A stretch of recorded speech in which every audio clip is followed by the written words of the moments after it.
मैं इनके सामने झुकूंगा नहीं। मुझे मार भी देंगे तो एक ही छोटी सी जान है यार, मर जाऊंगा, लेकिन इनसे लड़ के जाऊंगा ताकि मेरा जो आने वाली जो पीढ़ियां हैं तो बोलेंगे कि मेरा बाप कायर नहीं था, गया भी तो लड़ते लड़ते गया।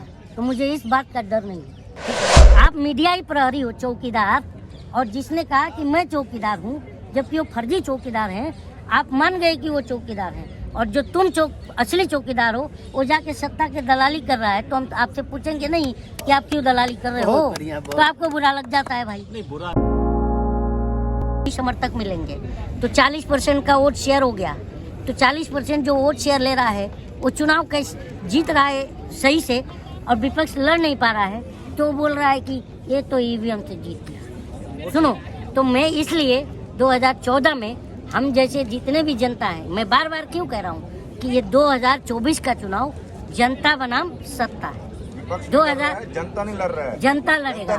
24 का चुनाव जनता लड़ेगा, जनता बनाम सत्ता। क्योंकि हमारी अब जब कोई नहीं सुन रहा है तो जब तुम चुनाव में आओगे तब हम तुम्हें बताएंगे कि हमारी बात कैसे सुनी जाती है। भारत में दो तरह के लोग हैं।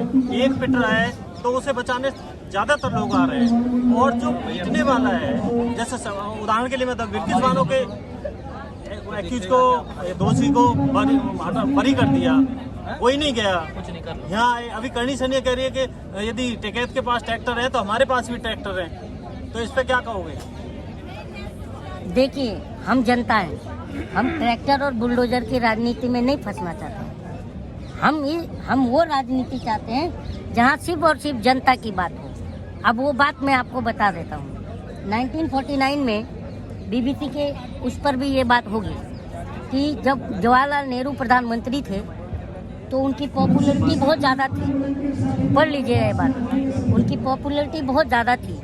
तो जवाहरलाल नेहरू ने खुद चाणक्य के नाम से कलकत्ता के एक अखबार से अपने बारे में र्यूमर फैला दिया। तो लोगों को लगा कि ये चाणक्य कौन है, तो बाद में पता चला कि उन्होंने वो र्यूमर इसलिए फैलाई थी कि वो ये देखना चाहते थे कि जनता मुझे इतना लाइक कर रही है, कहीं मैं तानाशाह ना हो जाऊं। ऐसी सरकारें, ऐसे प्रधानमंत्री गुजरे हैं इस देश में, और उस प्रधानमंत्री को अगर बुरा भला कहा जाता है और आप मीडिया उस सच को नहीं लाते हो, तो बताइए मीडिया पर उंगली उठाना कहाँ गलत है? मैं सुनिए, तो मैं आप ही की बात कह रहा हूँ। तो हम स्वच्छ और ट्रांसपेरेंसी पॉलिटिक्स चाहते हैं, स्वच्छ और ट्रांसपेरेंसी बात रखने वाला मीडिया भी चाहते हैं, जो सिर्फ और सिर्फ जनता की सुने। क्योंकि जनता जो है अपना वकील मानती है मीडिया को, कि आप मीडिया बंधु जनता और सत्ता के बीच संवाद साधने का एक माध्यम हो। जब आप ही सत्ता की तरफ से बोलने लग जाओगे तो हम जनता की कौन सुनेगा? मेरा ये कहना सर। नहीं, पार्टी तो सब ऐसी है। कांग्रेस है, कांग्रेस ने राजीव गांधी ने उसका मंदिर का मस्जिद का ताला खुलवाया, उसने बीजेपी ने उसका फायदा उठा लिया। जो राजीव गांधी ने बीज लगाया वो उसने पेड़ का फल खा रहा है बीजेपी। तो ये मैं राजीव गांधी की बात नहीं कर रहा हूँ। राजीव गांधी को आप कम्युनल चश्मे से मत देखिए। इस देश में राजीव गांधी ने कंप्यूटर क्रांति लाई थी, और जब राजीव गांधी ने कंप्यूटर लाया तो इन्हीं के दो बड़े वरिष्ठ नेता हैं जो बैलगाड़ी लेकर के उसका जाके विरोध कर रहे थे। तो ठीक है, तो उस समय उनका विरोध को कोई कुचला तो नहीं ना? तो ये कहने का मतलब है कि सत्ता भी रहना चाहिए मजबूत और विपक्ष भी रहना चाहिए मजबूत, तब हमारे जनता की बात सुनी जाएगी।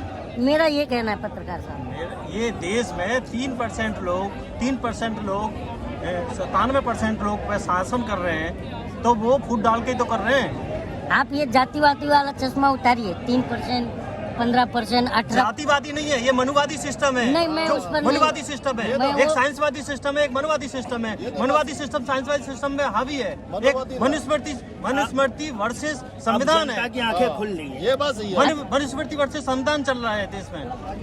यदि तुम संविधान के फेवर में जाओगे तो दूसरे मनुस्मृति के फेवर में जाएंगे। तो मैं भी तो संविधान की बात कर रहा हूँ ना। संविधान की रक्षा होनी चाहिए, नहीं होनी चाहिए? होनी चाहिए। तो कौन करेगा? आप करोगे, हम करेंगे। लोकतंत्र का चौथा स्तंभ कौन है? मीडिया है। तो कौन करेगा संविधान की रक्षा? तो आप करोगे, पब्लिक करेगी, हम करेंगे, सब मिलकर करेंगे। चौथा स्तंभ आप हो और जनता पर ब्लेम कर रहे हो, तो बताइए बिना जनता के मीडिया क्या कर तो लेगा? आप जब मीडिया जो मीडिया है जनता में आएगी और बताएगी कि ये सच है ये झूठ है, तब तो जनता आपको जज करेगी। सुनिए ना मेरी बात, पहले का मैं इसलिए बार बार कह रहा हूँ 2014 से और अब तक में चीजें बदली हैं। वो क्या बदला है मालूम है क्या? पहले जनता जो है अफवाह फैलाती थी तो मीडिया उसे फाइंड आउट करती थी और ये बताती थी कि ये सच नहीं झूठ है, ये अफवाह है। आज खुद मीडिया अफवाह फैला रही है और हम जनता आकर के बता रहे हैं कि ये अफवाह है, तो ये गलत है।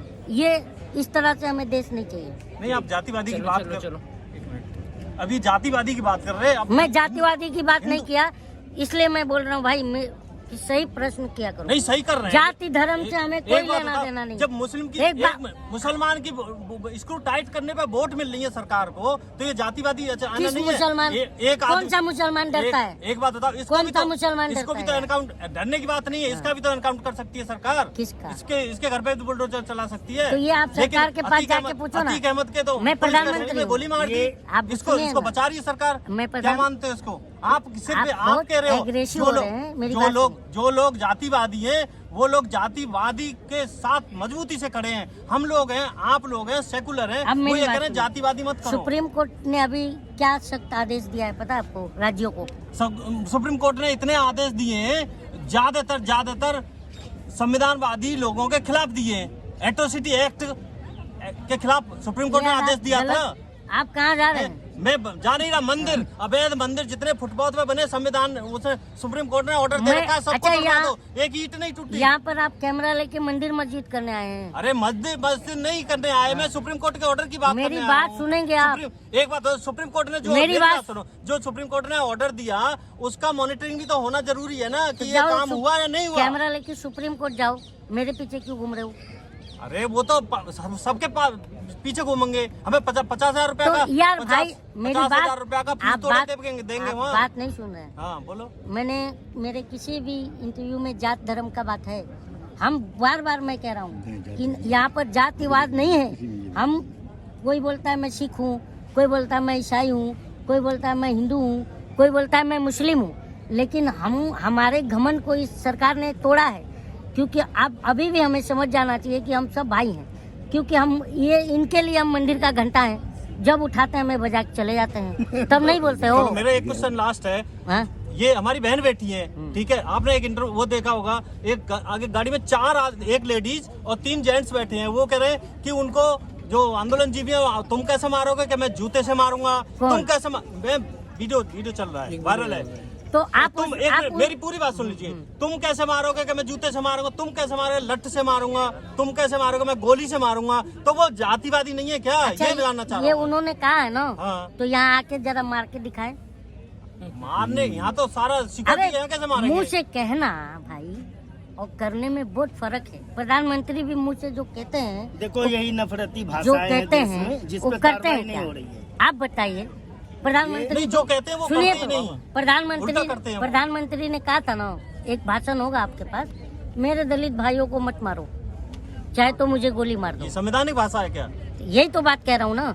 उसके बाद बहुत सारे दलितों पे अत्याचार हुए हैं। तो बताइए, प्रधानमंत्री से आपने ये सवाल पूछा तो मीडिया ही पूछेगी। अरे संविधान जिनके पास पावर है, प्रधानमंत्री से पावर वो पूछने की सवाल पूछने, वो तो ये पूछते हैं कि आम काट के खाते हो, चूस के खाते हो, हमारा वैल्यू कहाँ है? मैं वही प्रश्न बार तो पूछ रहा हूँ ना कि ये मीडिया मीडिया ने पूछना चाहिए ना कि सर आप आम खा रहे हैं और हम जनता जो गरीब जनता है, हमें आम की गुठलियों की तरह ऐसा चूस के फेंक रहे हैं, तो बताइए आम काटने और चूस के हमको तो फेंक दे रहे हैं, तो आपके ये आम काट के खाने से हमको क्या फायदा हुआ? हमको जनता को तो काट के खा रहे हैं और अपने कमरे में बैठ के आम काट के खा रहे हैं और आम जनता को चूस के फेंक रहे हैं। यही हो रहा है ना। आज बताइए शिक्षा का स्तर क्या है? मैं शिक्षा पर बात कर रहा हूँ। 60,000 स्कूल बंद करवा दिए गवर्नमेंट ने, तो बताइए, तो ये स्तर है, बंद होना चाहिए। आप लोग मीडिया वाले अच्छा, संविधान की आप बात कर रहे हो, संविधान की बात कर रहे हो ना आप, तो संविधान में राइट टू एजुकेशन है नहीं है?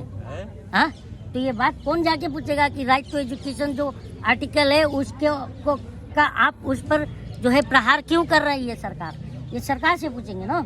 आज शिक्षा का स्तर ऐसा है ना दोस्त, मेरे साथ चलो, मैं समाज में घूमता हूँ यार, इसलिए तुम बोलता हूँ कि सही ढंग का पर आप सवाल करो, क्योंकि जब मैं समाज में जाता हूँ ना, ऐसे ऐसे लोग मिलते हैं जिनके बच्चे आज लॉकडाउन से अब तक पढ़ नहीं पा रहे पैसे के बिना, मालूम है आपको ये बात। उन तक कैमरा तो लेके जा नहीं रहे हो, तो उनकी बातें हम अपनी भी बात कहते हैं, उनकी भी बात कहते हैं, समझे कि नहीं बात, ये है स्थिति। तो मैं ये बात कर रहा हूँ, संविधान की बात कर रहे हो ना, तो राइट टू एजुकेशन है, अब राइट टू इक्वलिटी, अभी आप जातियों की बात कर रहे हो, संविधान का आर्टिकल 14 कहता है राइट टू इक्वलिटी, सबको समानता का अधिकार, हाँ है ना, ना हिंदू बड़ा है, ना मुस्लिम बड़ा है, ना सिख बड़ा है, ना ईसाई बड़ा है, सब समान है, सबको समानता का अधिकार है। ये कौन कह रहा है? संविधान कह रहा है, और संविधान का प्रियम्बल भी ये कह रहा है, we the people of India. तो आप बताइए, जब संविधान पर प्रहार होता है तो जो आप मीडिया ही तो प्रहरी हो हमारे देश का, प्रहरी का मतलब समझते हो? हाँ समझते हैं। हाँ, तो आप मीडिया ही प्रहरी हो, चौकीदार। और जिसने कहा कि मैं चौकीदार हूँ, जबकि वो फर्जी चौकीदार हैं, आप मान गए कि वो चौकीदार हैं, और जो तुम असली चौकीदार हो वो जाके सत्ता के दलाली कर रहा है, तो हम आपसे पूछेंगे नहीं कि आप क्यों दलाली कर रहे हो, तो आपको बुरा लग जाता है भाई। नहीं बुरा नहीं, आप मैं जातिवादी की बात कर रहे हैं नहीं, ना, मैंने जातिवादी की बात ही नहीं करी, सच्चाई है ये जातिवादी की मैंने बात नहीं करी। अब जबरदस्ती मेरे मुंह में 14 से अब तक जाति पे ही पिटते आ रहे मैं हो। संविधान पर चलते आता हूँ, संविधान की बात करता हूँ, और संविधान को अगर मैं पढ़ूंगा, और क्योंकि मैं भीमराव अम्बेडकर का फॉलोअर हूँ, डॉक्टर बाबा साहब भीमराव अम्बेडकर, वो कहते थे कि शिक्षा जो है शेरनी के दूध के मानिंद है, जो पीता है वो दहाड़ता है। तो मैं शिक्षित हूँ, मैं इनके सामने झुकूंगा नहीं, मुझे मार भी देंगे तो एक ही छोटी सी जान है यार, मर जाऊंगा, लेकिन इनसे लड़ के जाऊंगा, ताकि मेरा जो आने वाली जो पीढ़ियां हैं तो बोलेंगे कि मेरा बाप कायर नहीं था,